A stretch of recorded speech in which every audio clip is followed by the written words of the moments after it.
Alors bonjour à tous, bienvenue dans cette vidéo où je vais vous introduire la notion d'équation. Alors en mathématiques, qu'est-ce que c'est qu'une équation? Eh bien, on vous le dit dans la définition ici, une équation c'est une égalité comportant un ou plusieurs nombres inconnus désignés par des lettres que l'on nomme les inconnus de l'équation. Donc vous avez tout de suite un exemple ici.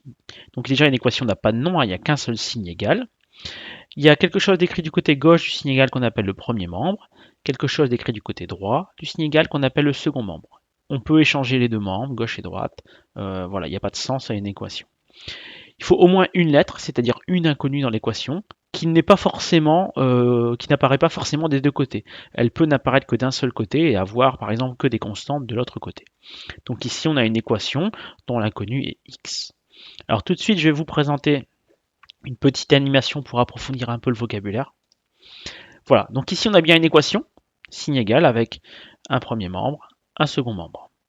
Une seule inconnue, la lettre D. Donc l'inconnu peut apparaître une fois, deux fois, trois fois, plusieurs fois, des deux côtés ou d'un seul côté. Voilà, ça c'est pas gênant. Et donc le but du jeu, ça va être de trouver la valeur de l'inconnu. Alors le membre de gauche, j'aime pas trop dire membre de gauche, hein, le vrai vocabulaire c'est premier membre, c'est ce qu'il y a à gauche du signe égal. Le membre de droite, pareil, j'aime pas trop dire membre de droite, on dit second membre de l'équation, il est à droite du signe égal. On peut échanger les rôles des deux membres, c'est ce que je vous disais tout à l'heure.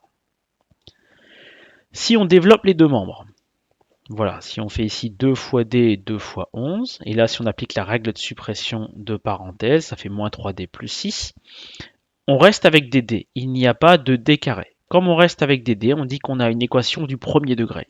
Si jamais en développant il y avait un d carré qui apparaissait, s'il y avait un 2 ici, on serait dans une équation du second degré. S'il y avait un 2 au cube, une équation du troisième degré, etc., etc., etc. Nous, en quatrième, cette année, nous ne ferons que des équations du premier degré à une seule inconnue. Il faut savoir qu'il peut y avoir plusieurs inconnues. Voilà.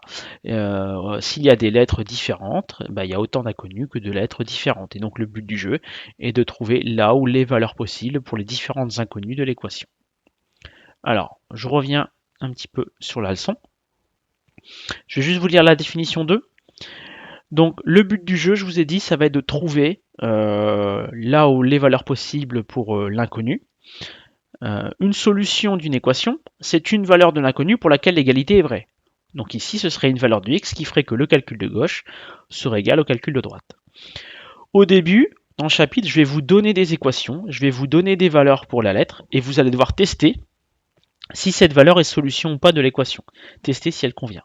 Et puis petit à petit, on va vous apprendre des méthodes pour trouver vous-même la valeur de l'inconnu. C'est ce qu'on appelle résoudre une équation. Donc résoudre une équation, c'est trouver toutes les solutions possibles, toutes les valeurs possibles de l'inconnu qui vérifient l'égalité. Donc ça vous sera exposé dans de prochaines vidéos. Rendez-vous dans une prochaine vidéo. Petite blague pour ceux qui ont eu la patience donc d'attendre jusqu'au bout. Qu'est-ce qu'un tube de colle avec une cape? Eh ben c'est super glue. Voilà, à bientôt.